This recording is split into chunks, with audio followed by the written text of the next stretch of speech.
သိသူတို့အဲ့ဒီချင်းဆိုတာကျုပ်ရခံကြလိုက်ဒီကိုကြီးဟာလက်တို့ဖန်ရေကန်အသင့်ကြာအသင့်ဆိုတာဒါမျိုးပေါ့အကိုကြီးကအဲ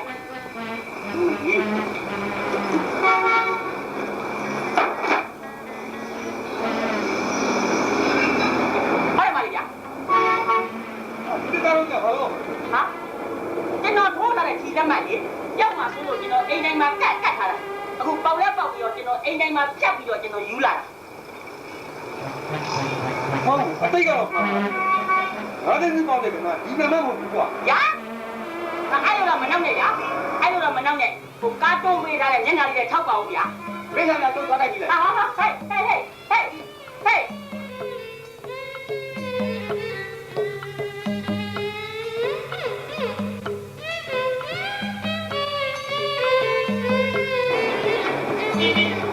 ဟုတ်သားပဲအားလုံးပေါက်ကနမမဟုတ်တာဟမ်ဘောမရေးတဲ့နံပါတ်နဲ့ဒီနံပါတ်နဲ့တခြားရေးကျဟာအဲ့မျိုးသွားတိုက်ပြီနော်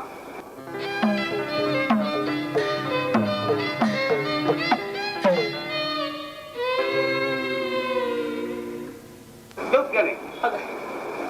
ညာလုံးဝတော့စဉ်းစားနဲ့ပြန်မေတော့ဟေးပြန်မေတော့မစဉ်းစားနဲ့ပြန်မေတော့ကန်ထိုးသူကျွန်တော်မောင်ရွှေရိုးလာပါပြီခင်ဗျာလာပါပြီခင်ဗျာဟုတ်ပါဗျာကြောက်ပါခင်ဗျာတတိလောင်းလေးကြောက်ပါတတိလောင်းလေးဟုတ်ကဲ့ဟုတ်ကဲ့ဟုတ်ကဲ့ဟာကဲဥထင်ကျော်ခင်ဗျာချီးမြှင့်မယ်ဆိုတဲ့ရွှေတကြသား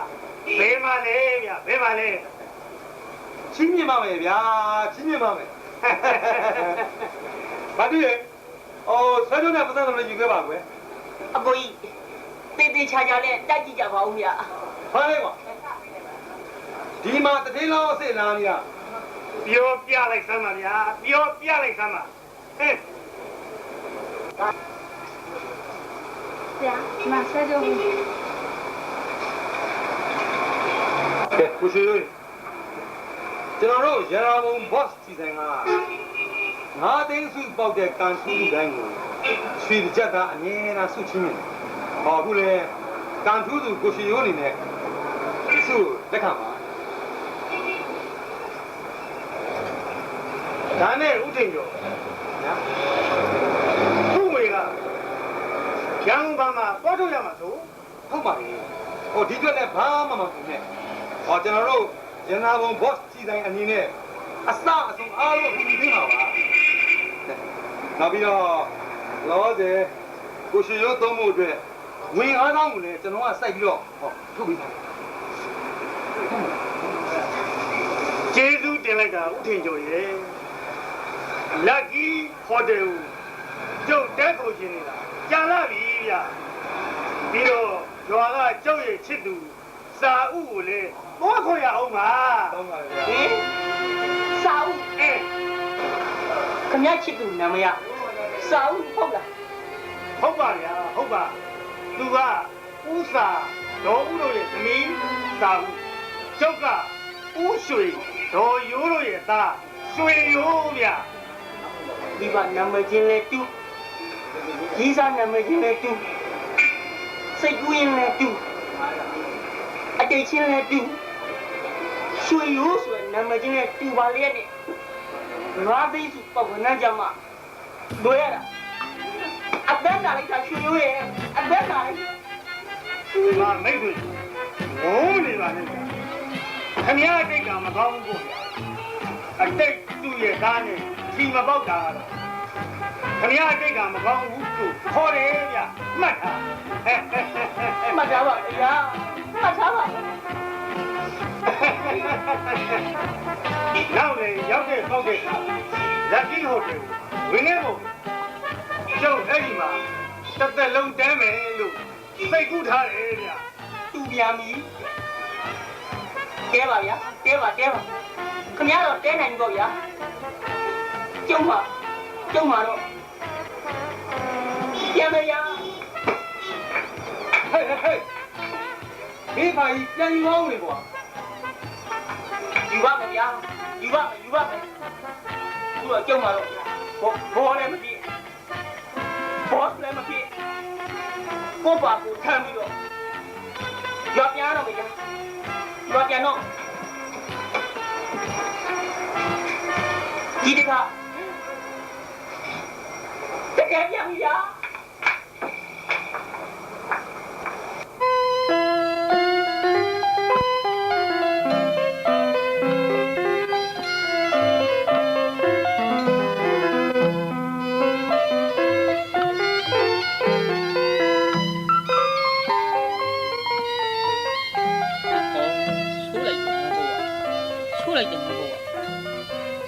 ငါသိညရင်ဖာကြီးတဲ့အကုန်သိမ့်ကြုံထဲပြီးပြန်မယ်စိတ်ကူးလာခဲ့အခုတော့ငါရဲ့ညှို့လင့်ချက်တွေအားလုံးသဲလီသမျှခဲရီကြဖြစ်ရပါပေါ့လားပုတ်သေးပါဘူးခဲလီသမျှသဲရီကြပါ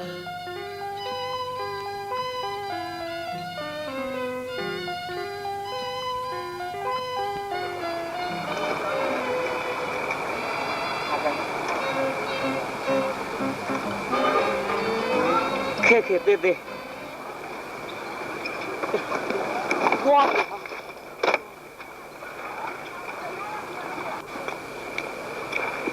ဟာမမောင်ညံခဲ့ပြီ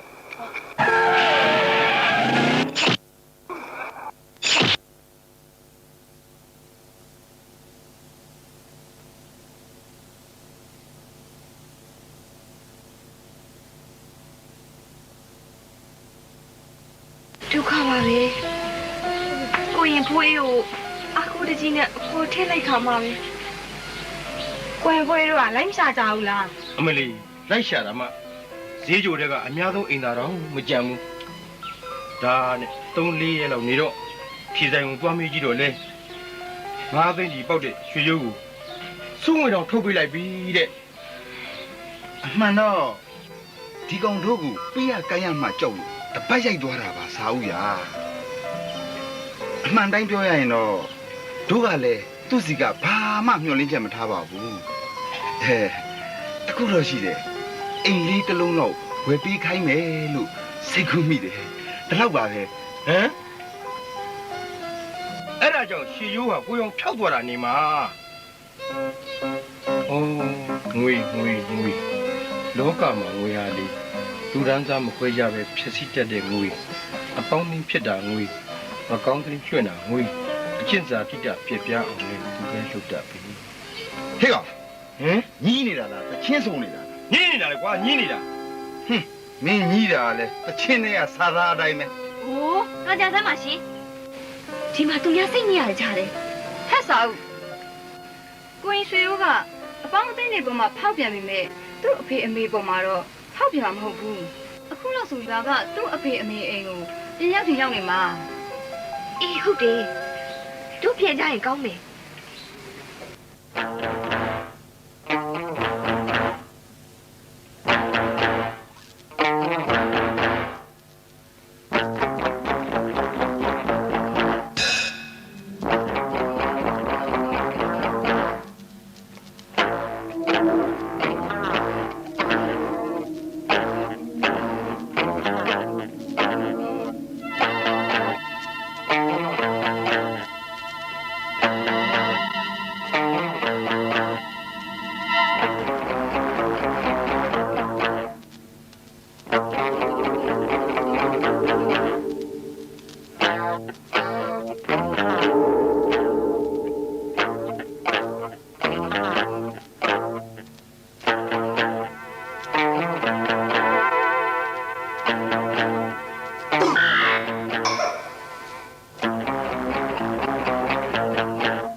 ဘယ်နဲ့လဲငါ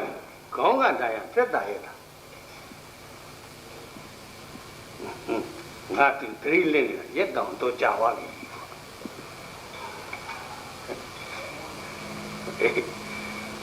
ငါတူမိတ်ဆက်ပြအောင်မယ်အဲ့ဟာကငါသမီးဖြူဖြူတဲ့ဟုတ်တပ်ပုံကြီးကသူလို့လားအေးဒီကွာတိဟိုဘက်ကတော့ငါတူနေရောပေါ့ကွာဒီဘက်ကဘာစိုးတင်ဟိုဘက်ကအောင်စိုးမြင့်ဦးလို့ကသူရိယပစ္စည်းရောင်းဝင်လောက်ထားတယ်သေးလူရင်ပြီးဝဲလည်းထောင်းထားတယ်မန္တလေးမြို့မှာဆိုရင်ကွာဦးတို့သေးလူရင်ဖွဲ့ကိုမကြောက်တဲ့လူမရှိပါဘူးကွာမောင်ရဲကြောက်မှာပေါ့ဟင်းရောက်အခုမကြောက်ရင်လည်းနောက်တော့ကြောက်မှာပေါ့ဟောထားနဲ့မောင်ရဲ့နာမည်ကဘယ်နဲ့ခေါ်နာမည်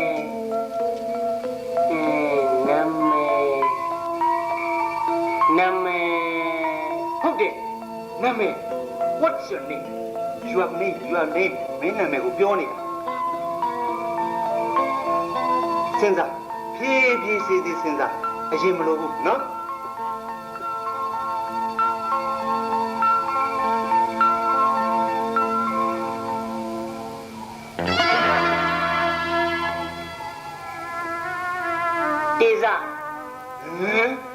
တေဇာ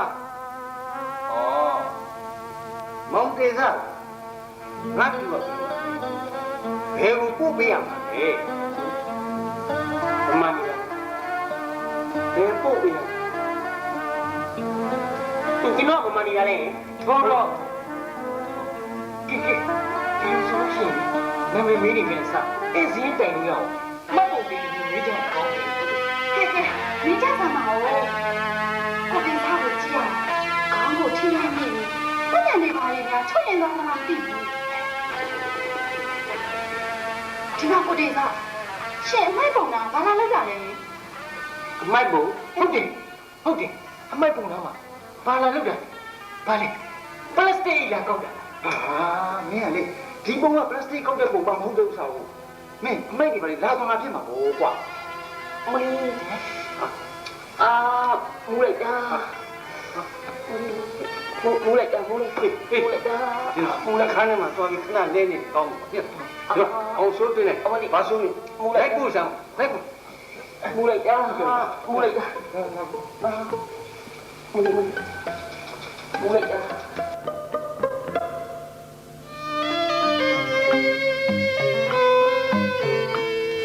ဟုတ်မှလွယ်ရောဒီတငယ်အသိမိသွားပြီလေ ဟုတ်တယ်လေနည်းနည်းလုံးကြမယ် ဘယ်နဲ့လုပ်အောင်လဲကိုကြောင့်အခုလိုဖြစ်သွားတယ်ကြာအိမ်ပေါ်ခေါ်တင်ထားပြီးစောင့်ရှောက်အောင်အေးတခုတော့ရှိတယ်အမိုက်ပုံနဲ့ခေါင်းနဲ့စောင့်နေလူတယောက်ကိုအိမ်ပေါ်တင်ထားရမှာအသိနမိတ်မကောင်းဘူးတနည်းလို့အိမ်မှာအမိုက်ဖြစ်နေမှာဆိုတော့ အိုးအမိုက်ကနေရွှေဖြစ်တာလဲချစ်တတ်ပါသေးတယ်ဒီရဲ့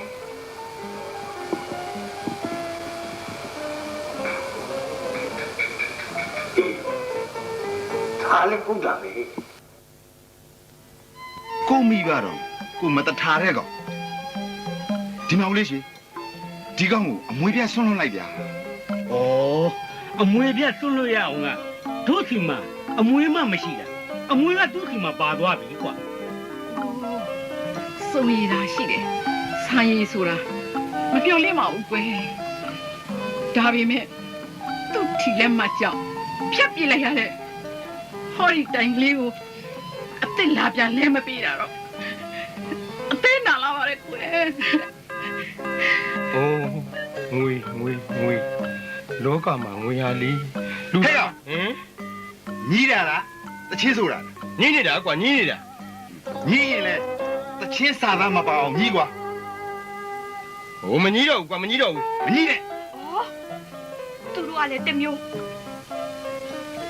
တကယ်ဆိုရင်ကိုရင်ရွှေရိုးအနေနဲ့စာအုပ်တစိမ်းရိုးချိုးဖို့တော့မကောင်းပါဘူးစာအုပ်နဲ့ကန်ဆက်လို့သာစာအုပ်ထိုးပြီးတဲ့အချိန်နဲ့ငါးသိန်းစုပောက်တာမဟုတ်လား ဟုတ်ပါတော့ဟုတ်ပါ ပြောသွားတော့ကတော့မစားရပါကမှန်းစာအုပ်ကိုလက်ထပ်ပြီး9ရက်9လေးထမီ6စီအလှပေးမလိုက်ပါလိမ့်နဲ့โอ้ဘာပဲဖြစ်ဖြစ်မောင်ကြီးရွှေကိုကောင်းစားသွားတာငါကျင်နေပါလေဟာဒီမင်းငါပဲကိုတုံးလို့ဖြုံးလို့ကုန်တဲ့တနေ့မောင်ကြီးငါစီပြန်လာမှာပါ ဟာဒီစားဘယ်ဆူးလို့လို့လဲကွာမင်းရင်တော့တချင်းဆူမှုနေတယ် အဲ့တော့ကျွန်တော်မသိဘူးအငယ်ခင်ဗျတို့တချင်းတိုက်နေကြကြနေရလို့ကျွန်တော်ဝယ်ဆိုကြည့်လိုက်တာလေ ကြည့်စမ်းကြားရုံနဲ့ဒီလောက်ဆိုတတ်နေစနစ်တကျတာတင်ပေးလို့ရတော့ အငယ်ကျွန်တော်နောက်ထပ်တိုက်ကြုံထပ်ဆောင်သိကြပြီ ဟုတ်တယ်โอเคလို့ဘယ်လိုပြန်နေမှာလဲဟဲ့နော်အောင်တန်တဲ့စကားရေပေါ့မလို့စမ်းနိုင်တို့တီးဝိုင်းမှာယောက်ျားအဆူလို့ကောင်းကောင်းမရှိဘူး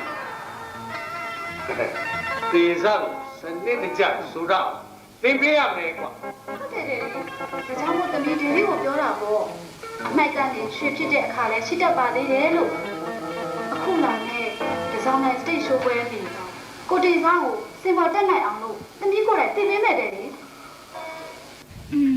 ဘာလို့လို့နဲ့ဒီဆောင်နိုင်တောင်နီးလာပြီနော်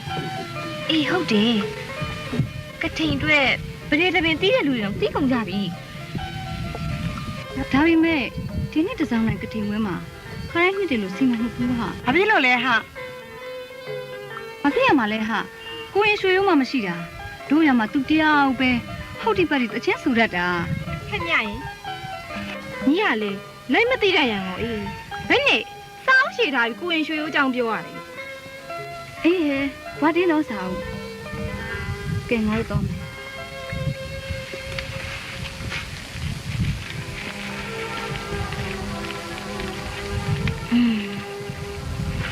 ညရီပြောသလိုပဲ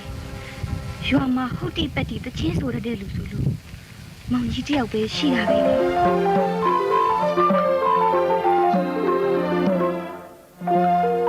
ဆူတောင်းနိုင်တာရည်စီညီမဆုံးစဘူးတပွဲလုံးသူမမြင်ပန်းွယ်ကစိတ်စိတ်နေဆုံးငါမြိုင်ရှာဘူးခွင်းမှာလို့ရဲ့ကိုမရောက်လာလို့ွယ်မောရရဲ့လို့ဆိုတာသူရဲ့ထွင်ညိုရေးလာမကြိုးလေတော့လို့ပြတော်မတင်မိခဲ့တယ်တမုံနမုံကောင်းလေးမုံနဲ့မုံလေမုံရဲ့ချီမမမုံရဲ့ွယ်ဩခဏခဏမုံနဲ့လွတ်လေသည်ရွှေဝဲသည်ငါ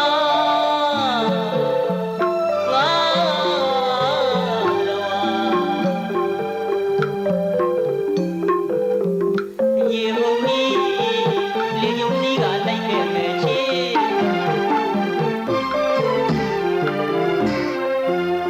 တွေ့လျက်ဝဲကျင်နာမြတ်တော့အမျိုးမျိုးပဲချစ်တတ်ကြပြီဝီရလေတော့ခါဝီကပြောလာဖေဖေကြီးဖေဖေကြီးဖေဖေကြီးကိုချစ်တယ်ဖေဖေကြီးဖေဖေကြီးဖေဖေကြီးကိုချစ်တယ်ရွာဝကြည်လူဝေမှုပြေဘူးစနေနေ့ည9 နာရီ9 နာရီ9 နာရီ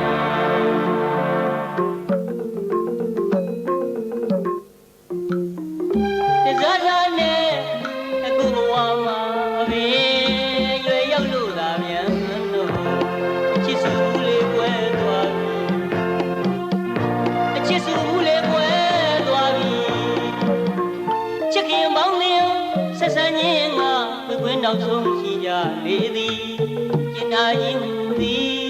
မိမိရှောင်းမလောင်နေတာကြပါ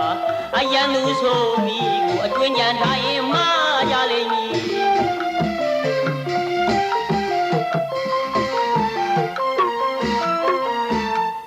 ချစ်သူရင်ဝင်သည်သာ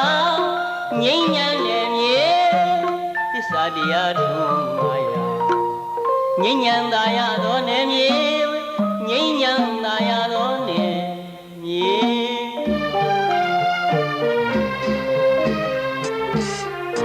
ပန်းကလေးလိုလာနေတာပဲရှိနေနေပန်းကလေးလိုညိုမှာကိုလည်းသူရင်မိပြီ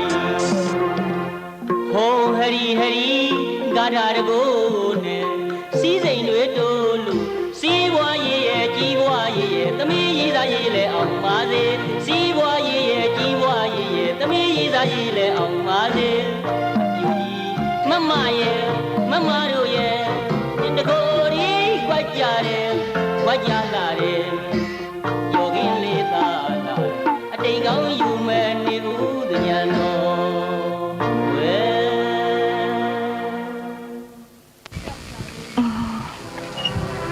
အဆိုပိုင်နဲ့မောင်ကြီးဘယ်ရောက်လို့ဘယ်ပေါက်ပြီးဘာရင်းများလုံနေပါလိမ့်မလဲကွယ်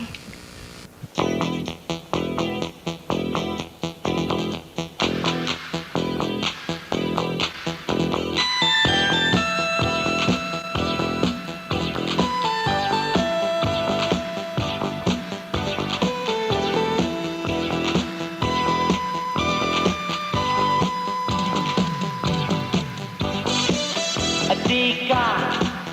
မီလောင်မှုပေါ်စားတာပြဿနာပဲတိုင်းပြည်အတွက်ဆုံးရှုံးလို့အားလုံးတတိပြုမိခင်လဲစောင့်ကြတန်ကြောင်းခောက်တာမကြဘူးဟေးအားလုံးပဲအိတ်ကြဟောက်လိုက်ပဲခ Queen.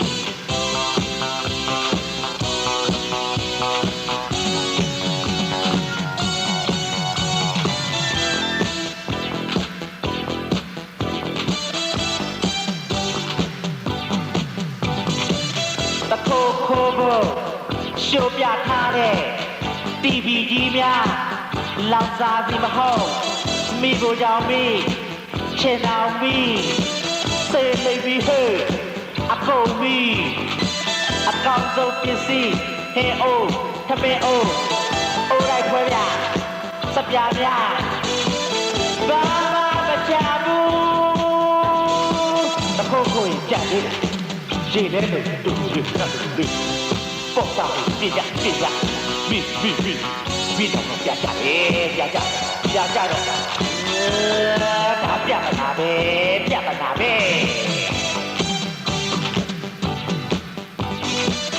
ရေနာကစီမြတော်လောကပြလောကပီဟုတ်တယ်မနာလို့စိတ်တွေနဲ့ရာတွေဖြစ်နေသလားဒေါသပီဟုတ်တယ်ကြဲကြောက်တယ်မိတီလာစေနေပြီဘုရားတိုင်းပြီဟဲ့မိလာတယ်လို့ဒီပဲကြောက်တယ်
မကြောက်ဘူး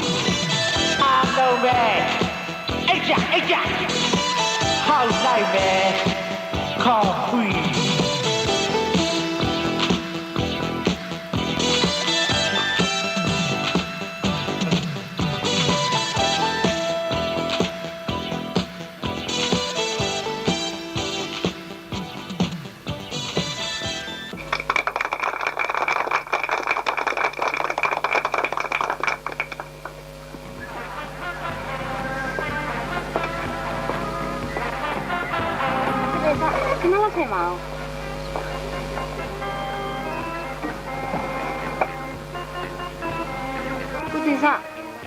လက်တော်တန်ကောင်းနေရတာလေဟောကိုတီလားကိုတီအတန်ကောင်းဆိုရင်ငယ်တုန်းကခဏရိုက်ခံပြီးငယ်တန်းပေါအောင်နေရလို့လေဟုတ်လားကိုတီစားတောင်းနားထောင်ရတာလေတဲကိုစင့်သွားတာပဲကိုတီရဲ့အတန်ကိုနားထောင်ရတာအသေးတဲ့စိတ်ုံနေမကဘူးအေးလုံးလို့နမိုးလေးရအောင်ဖြစ်နေတယ်အော်ကိုတီစားဟမ်ဒီမှာအတူစားမပါလို့အမတ်တရအနေနဲ့သဘောပေါ်မှာအတူရေးပြပါလားရဲ့တကယ်ချင်းကိုကြားချင်လို့ရပါတယ်ဗျာရပါတယ်တခြားသူတွေမှမဟုတ်ပဲကိုတီရဲ့ပေးတတ်တယ်ပဲ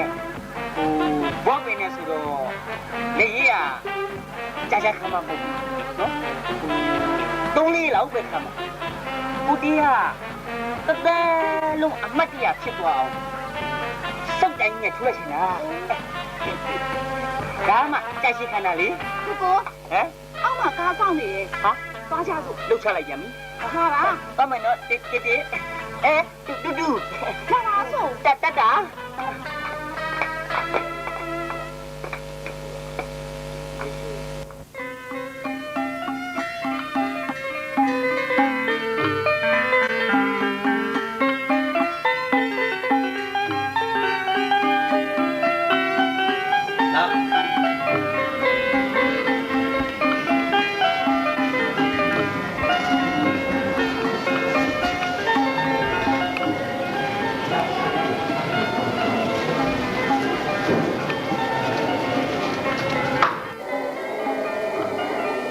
တာပဲနော်ဖြစ် ကိုကလည်းမန္တလေးချက်သေးစားအခန့်တောင်းဆိုတာကြားဘူးလားယင်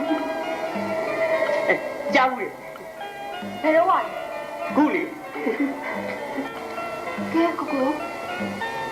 ဖျားဦးသူရဲ့ပတိခဏဆက်လိုက်အောင်နော် ဟဲ့ဟိုဖြူပတိစိန်အောင်မယ်ဟောဖြူပတိစိန်ရင်တရားတူတရားမြတ်တွေရပြီကိုကိုပြစ်သွားမှလားယင် ကိုကလည်းကိုမဖြစ်ပါဘူးဒီနေ့သူရဲ့မြန်မာလူကစားမောင်းကားပြီးကြောင့်မင်းနေရောဒီစင်မာလာမင်းနေပါသူကြတိုက်ဆိုင်နေလို့ပါကိုရဲ့ခုနကပဲစိတ်မှာစိတ်မကြောက်ပါဘူးကိုရဲ့ ဟေးဒါဆိုလဲစိတ်လေစိတ်ဟိုကိုဒီနားမှာရှူခင်းလေးကောင်းကန်နဲ့လှက်ပတ်ရင်စောင့်နေမယ်နော် ကဲချွနဲ့ခိုင်ခိုင်တို့ရဲ့ဖျားတော့ဝတ်ပြကြမယ်နော်ပတ်ကြမယ်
အေးဟုတ်တယ်ကွာ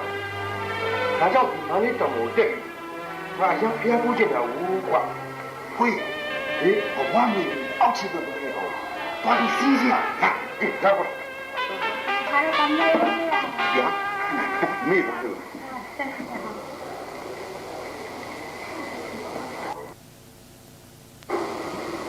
嘿呦，嘿呦，မင်းကရှောင်းကိုဖြုတ်ပြီးဘိုးကေပုံစံပြောင်းထားပြီမဲ့မင်းငယ်ရုပ်ကမပြောင်းဘူးကွာဘာလို့ကျွန်တော်လုပ်လဲ ဟိုခင်ဗျားတို့ကျွန်တော်ကိုပြောနေတာ အောင်မကျွန်တော်ကိုပြောနေတာလားဒီမှာရွှေရုပ်ကျွန်တော်လည်းကျွန်တော်တွေလုံးမနေနဲ့မင်းတို့နဲ့စာဦးလေးဘာလို့စစ်စင်းတော့ကရောက်နေအောင်ပြီလေကွာ ဟာစာဦးဘာစာဦးဟင်စာတယ် လူသားဦးကွာလူသားဦးမင်းစိတ်နဲ့စာဦးခင်ဗျာမစားနိုင်မအိတ်နိုင်တပင်းမင်းနေနေနဲ့မင်းအမေဆိုရင်လည်းမျက်ရည်နဲ့မျက်ခွက် ခင်ဗျားတို့လူမားနေနေတကယ်ရကျုပ်မှအမေမရှိတာ ဟင် အုတ်ထင်းသူတယောက်တည်းရှိ ဟေး အဲ့အုတ်ထင်းသူကဟိုးပေါ်မှာ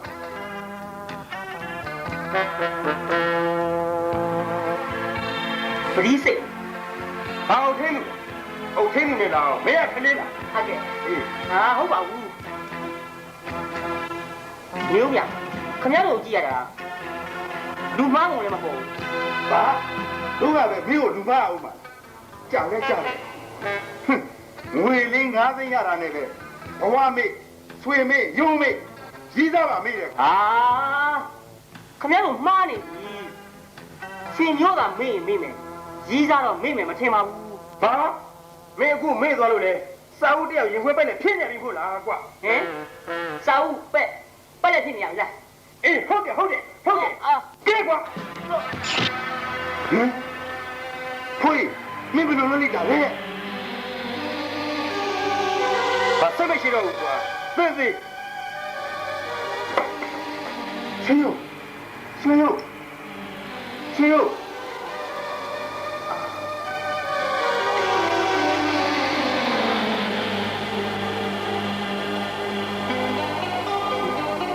ချက်ကြီး ရှင်ယော ချက်ကြီး ဖွေးရှင်ယောရှင်ယော ငါတိုက်တဲ့ကောင် ဟင် ငါဒီဘယ်လိုရအောင်ငါဘောဘောဒီဝစားရည်နဲ့ ဘာဖြစ်နေဟုတ်မင်းတို့ဘာဖြစ်နေကြလဲငါသိန်းစုအတိတ်တာတူပြီးတော့ခဏမတူဘူးကွာ ထီမပေါက်တော့လေဘာတတ်နိုင်မှာလဲရွှေရိုးရဖိုးရင်းနဲ့အတူတူရွာကိုပြန်လိုက်သွားတော့ခုမှစောင်းညှော်နေရှာရောမယ် ဟင်စာအုပ်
အခုမှတူဝတ်တဲ့လာခတ်ကောင်ရှိသေးတယ်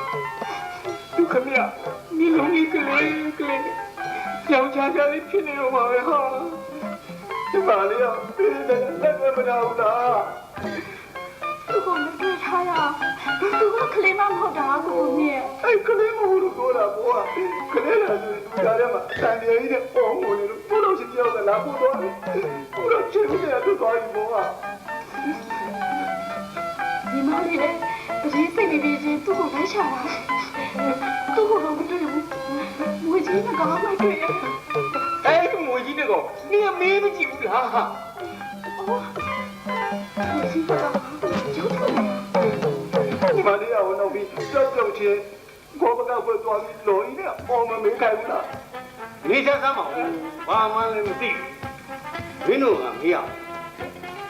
ငါသမီးဖြစ်ပြီးတော့သူ့ချစ်သူသေစပြောက်လို့ငိုးတယ်မင်းတို့ကဘာဆိုင်လို့ငိုးနေရဟမ်အိုးအန်ကယ်ကျော်ကလေ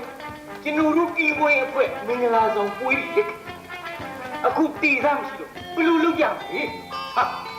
တေစပြောက်တဲ့အဆူတော်ရှိတာမှမဟုတ်ပဲကွာရှိတယ်လူနဲ့ဆိုခိုင်းလိုက်ရောပေါ့မရဘူးအန်ကယ်ကျော်ကသူတို့သမီးတွေကတေစမှလက်ခံတာအန်ကယ်ကဟဲ့ဒီလိုဆိုလဲဆိုတော့တေဆောင်ရှာမတွေ့သေးလို့လက်ထပ်မဲ့လူတို့လက်မထပ်ပါနဲ့လို့ဆိုင်ခိုင်းထားပေါ့ကွာ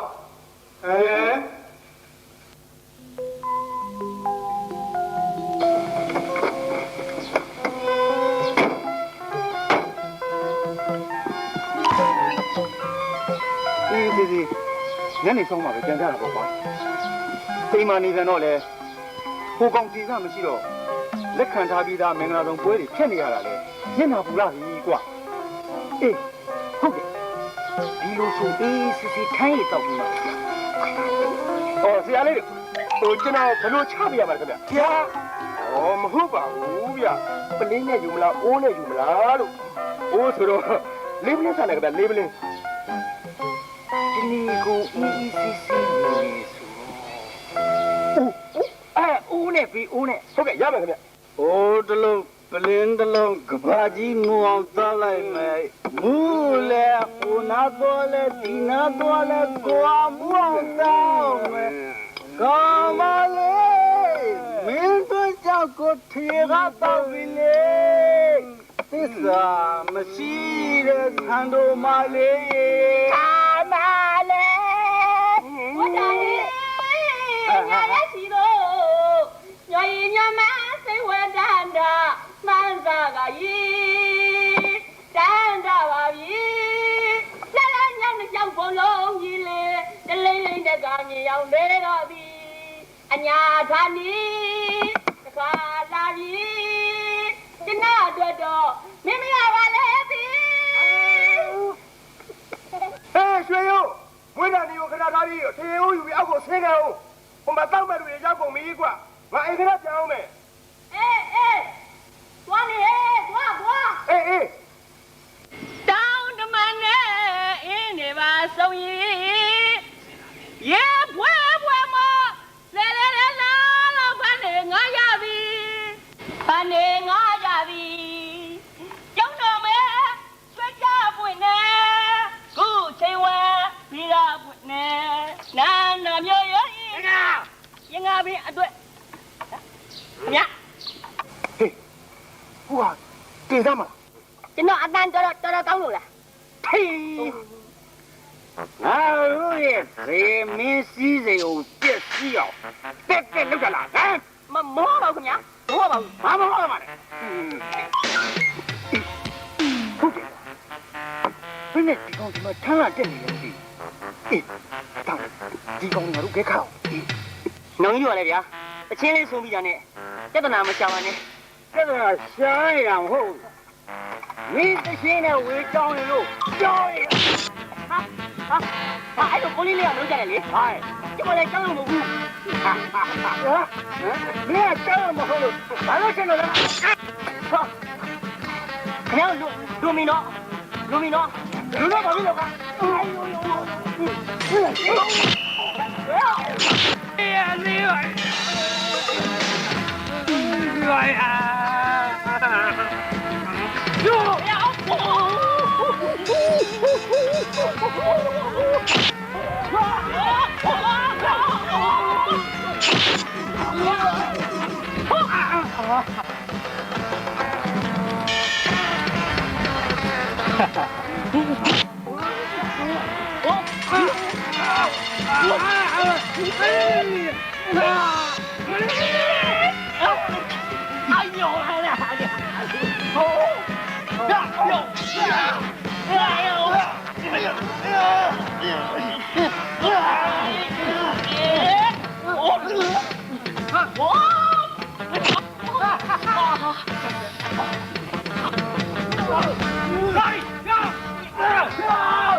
ဆွေရိုးရကွာတရိုးရရှိတယ်စိတ်ခွင်းတိမ်မော်လေးလိုက်တယ်ကွာဟော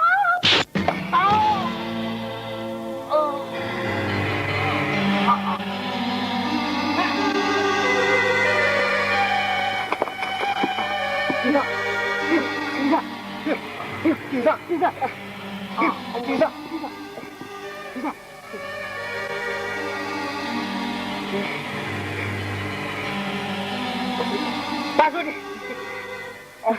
အောင်စောမြင့်ဟာဟဲ့ဖြူရောဟမ်ဖြူကအိမ်မှာပေါ့ကွာဟင်ဒီဆောင်ထဲမှာပတိစိတ်နေမဟုတ်ဘူးလားဟာငွေကြီးနဲ့ကောင်ဘေးကနေငါဒီချမ်းတော်ရဲ့ကိုဘလို့ရောက်နေရလဲကွာဟင်အောက်မှာမင်းကပဲငါတို့ပြန်မင်းနေရသေးရဲ့ဟင်မင်းတို့ငါ့ကိုဒီခေါ်ရမှာမဟုတ်လား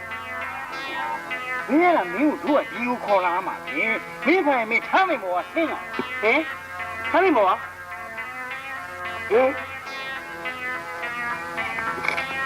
ချွေးဦးအဲ့ဒါဘာကြောင်နေရလဲ ခင်ဗျာဘလို့ပြောနေ မင်းကိုပြောနေတာကွာမင်းကိုပြောနေတာ နောက်ရင်လူမားနေနဲ့တည်းရ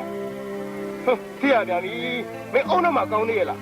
ခဏလေးဒီမင်းစားဖို့အိမ်ပြန်သွားတယ်ပြန်လာတော့မင်းကတမျိုးချစ် ဖျားစုမိုးကျပြည့်ကျောင်းနာမည်ရွှေရုံမဟုတ်ပါဘူးဗျာသူ့နာမည်တေးစမင်းရင်သူတို့မေးကြည့်ဟုတ်ပါတယ်ခင်ဗျာလူမားနေတာဒါမန္တလေးတင်းနူရင်တီးဝိုင်းရအဆိုတေးစ ဟုတ်တယ်ကျုပ်ရောက်ဖဆိုရင်လည်းမမားဘူးပေါ့ဗျာခင်ဗျားလည်းမဟုတ်တာတွေပြောနေကြတယ်သူ့မှာနှမမှမရှိတာ သူကကျုံနှမဖြူဖြူကိုယူမဲ့သူဗျပြောရရှေ့တော့ ဒီလိုဆိုစားဦးရမနဲ့လို့ စာအုပ်ကျုပ်စားပလိုက်ပြီးတာပဲဗျာဟုတ်ပါပဲရဲ့စာအုပ် သူကြီးသားစားဦးပေါ့ ဟာ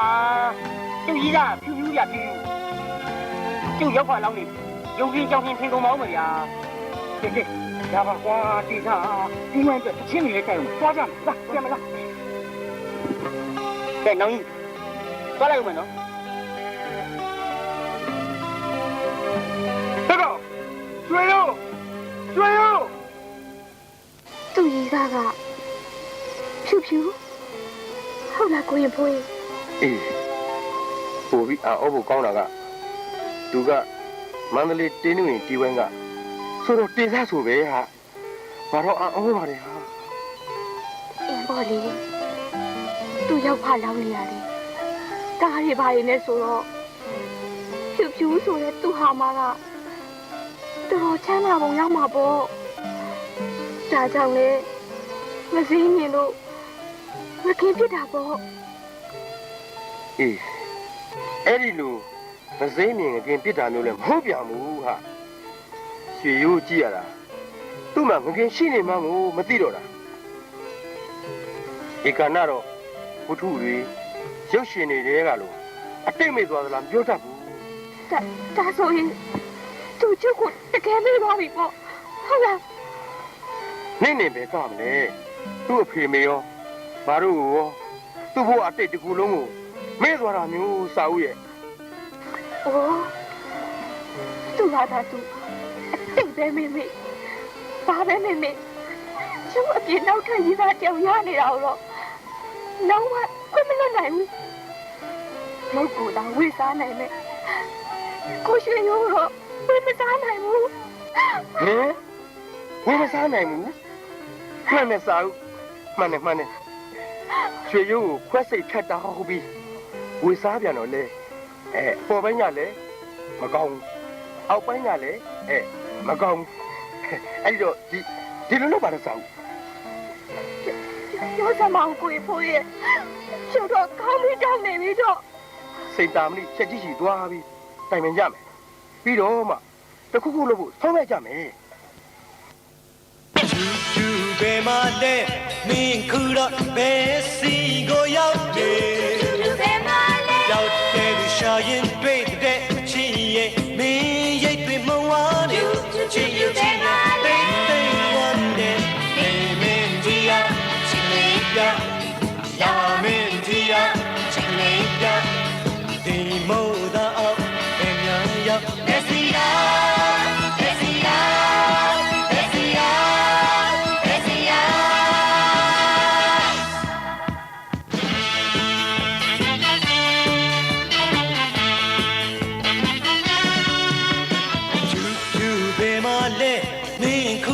ဘယ်စီကိုရောက်နေကျူဘယ်မှာလဲရောက်တယ်သူရှာရင်တွေ့တဲ့ချီရဲ့မင်းရိတ်တွေမဝါနေချီရဲ့တိတ်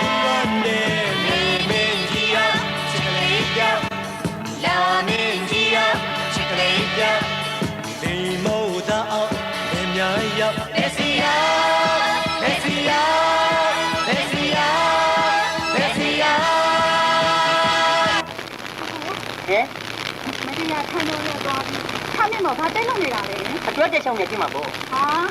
ခံထားတဲ့ဆိုမှဘယ်တော့ကြရရှိမှလဲ ဒါလည်းစဉ်းစားစရာအဖြစ်နိုင်တဲ့တခုတော့ရှိတယ်အကွာခမ်းမီးသိကြက်တာဆိုတော့ခမ်းမမော်တက်ပြီးခမ်းမီးကုစားနေဖြစ်မှာပေါ့ ဟာကိုကလည်းခမီးစားခြင်းဘေးထဲမှာဝင်သွားလဲဒါပဲမခေရခံတော့တဲ့ဒီသွားဖို့မလိုပါဘူး ဒါလည်းစဉ်းစားစရာ ကဲဘာမှစဉ်းစားမယ်နဲ့ဥပိ္ပတော့လိုက်ကြမလား ဘယ်လို ဥပိ္ပကဲ happy ဘာလဲနမကူလာနေတယ်ပြောနေဟာ ဆင်းနေနေတာတော်သေးတာပေါ့ကွာ ဒီဖြစ်ပိုကောင်း ဟုတ်ရှင်တို့အဲ့ဒါဘောဟာဖြူဖြူဆိုတာ ကိုချက်ကြီးကျုပ်ဒီမှာနေခဲ့မယ်သူ့ကဒီကိုခေါ်လာခဲ့ အေးဟုတ်တယ်နင်သိခါကြတယ်ဒါဖွင့်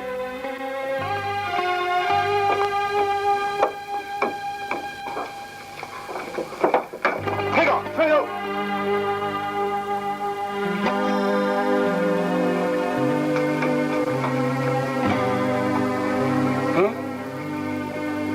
ကျွန်တော်ခံရမှာဒီမှာလားခမရမို့ အေးဟုတ်တယ်မင်းနဲ့အပြက်စီးရှင်းဖို့လာခဲ့တာနားလေ ဒီမှာရွှေရိုးမင်းကိုလူမားနေတာမဟုတ်ဘူးကွာမင်းနဲ့ငါတို့ဟာပစိုးကွင်းတိုင်းပြီးဆော့တတ်တဲ့အရွယ်တွေကငယ်ငယ်ချင်းတွေကွာ ဆိုးပွင့်တိုင်းတော့ဘာမှမပြောပါလား မပါဘူးပါတယ်လေကွာအေးပါတယ်ဒီမှာမင်းဟာဥရွှေတော်ရိုးရဲ့သားဆွေရိုး တို့ရိုးရတာ ဟုတ်တယ်ထန်းတဲ့သမားဆွေရိုး ကဲပါ ဟုတ်တယ်ဟိုမှာမိသားစာဦး ဟာမဆိုး ဖေရဘာမဆိုးတာ ကိုလုံးကိုပြီးမဆိုးဘူးလို့ပြောတာပါကွာဟဲ့အောင်ပြီလားမင်းဟာဒုရောက်ဖလောင်းဆိုတဲ့ဒိတ်ထောင်းပြောဆိုဆင်ရင်ကွာ ကိုသူတို့ဘာတွေပြောနေကြတာလဲ ဘယ်တော့မှပြီးပါကဲနောင်ကြီးညမြင်နေတိုင်းနေကြကျုပ်မှလည်းသူကြီးစားဖြူဖြူလည်းရှိနေအဲ့တော့ကောင်မလေးကိုထားခဲ့ပြီးညတို့ပြန်တော့ အေး ဘာကွာရော ဒီကောင်မလေးကိုခေါ်ပြီးပြန်ကြတော့လို့ပြောတာပါ အေးမင်းကဒီစိမ့်နေတိုက်နေမှာတော့တို့ကလည်းအကြောင်းပြသေးတာပေါ့ကွာကဲကွာ ဟဲ့ရလာတော့ဘယ်လိုနားတော့လဲ ကို ကေစားရောက်ပါကြီးက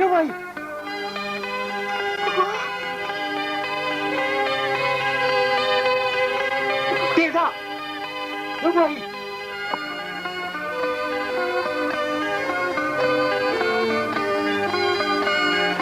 ဟိုးဆွေရိုးချက်ကြီးဆွေရိုး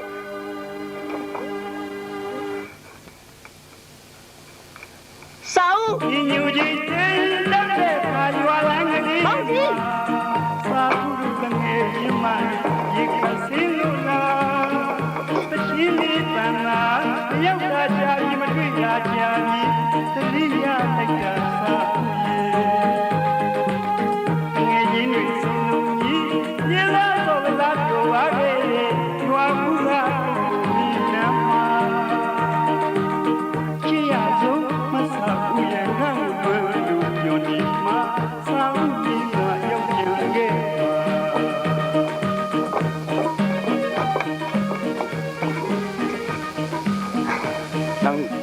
နောင်ကြီးတို့ကဘာသားနဲ့လှုပ်ထားတယ် မကြီးနဲ့သားနဲ့လှုပ်ထားတာလေငုံကြီးရဲ့ဒုက္ခလေတော်တော်ကောင်းမှုရတယ်နော် ကောင်းတာကဘာကောင်းတယ်လဲမသိနဲ့ special လူရိုက်ဖို့လုပ်ထားတယ် ကျွန်တော်ခဏလောက်ကြပါလားဟင် ဟောနောင်ကြီးတို့ကလည်းကျွန်တော်ခဏ ရပါတယ်ဗျာရပါတယ် တော်တော်ကောင်းဖို့ရတယ်ကွာ အေးကွာအာမနဲ့ပြေပါပြီဗျာ မောင်ကြီးဟိုမဲ့ကိုရင်ဖိုးလေးတို့ကိုရိုက်ကုန်ပြီ စာဦးဒီမှာခဏနေကြဦး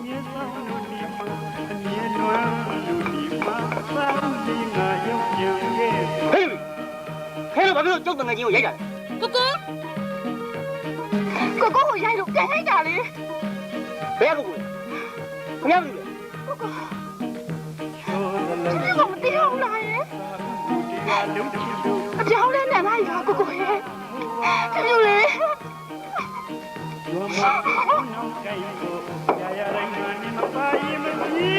ဟေးကောင်တေးတာမင်းကဒုနမောင်ကိုကြိုက်တုံးတော့ကြိုက်ပြီအခုမှတစ်စင်းချိုးချိုးတာပေါ့လေ ကဲပါ 你只有你老 မတ်ချငါညမသဲကိုခေါ်တော့ မောင်ကြီး ရွှေရုပ်တကယ်ချင်း မောင်ကြီးရွှေရုပ်တကယ်ချင်း မောင်ကြီး ခဏရောက်ဘူးလေ စောင်းလေမောင်ကြီးစောင်းလေ ဘယ်ရစားဘူးလေဖြူဖြူကမလေး သူပဲမတဲ့မင်းခုတော့ဘယ်စီကိုရောက်တယ်ရောက်တဲ့သူရှာရင်တွေ့တဲ့ချီရဲ့မင်းရိတ်တွေမဝါနေချီရဲ့တိတ်တိတ်ဝမ်းတဲ့မင်းကြီးရချီလေးပြရာမင်းကြီးရချီလေးပြဒီမို့တော့ဘယ်များရောက်လက်စီယာ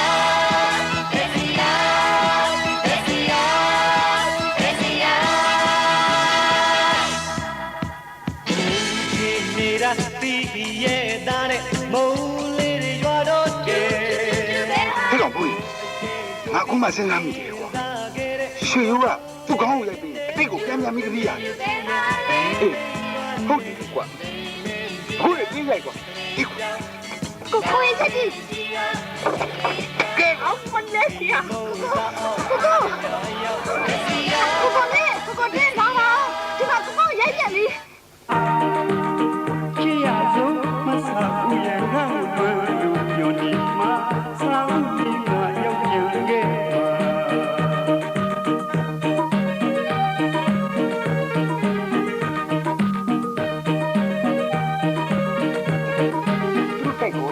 သူတို့ပြန်ခရီးရတို့ရရင်တို့မျိုးပြန်ခရီးရအေးဟုတ်တယ်ပြန်ပြေးပါချဲတွေ့ကွာ မောင်ကြီး သူပဲမတဲ့မင်းခုတော့ဘယ်စီကိုရောက်တယ်ရောက်တဲ့သူရှာရင်တွေ့တဲ့ချီရဲ့ 只要走马上无言看不路有你马上你那有情给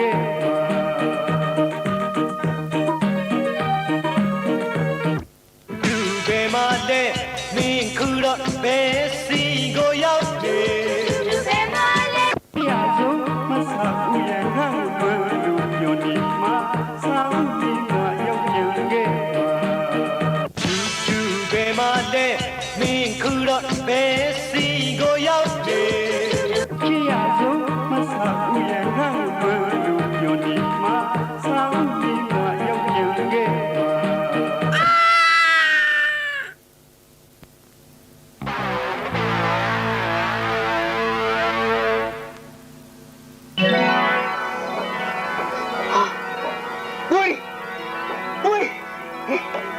ဝေး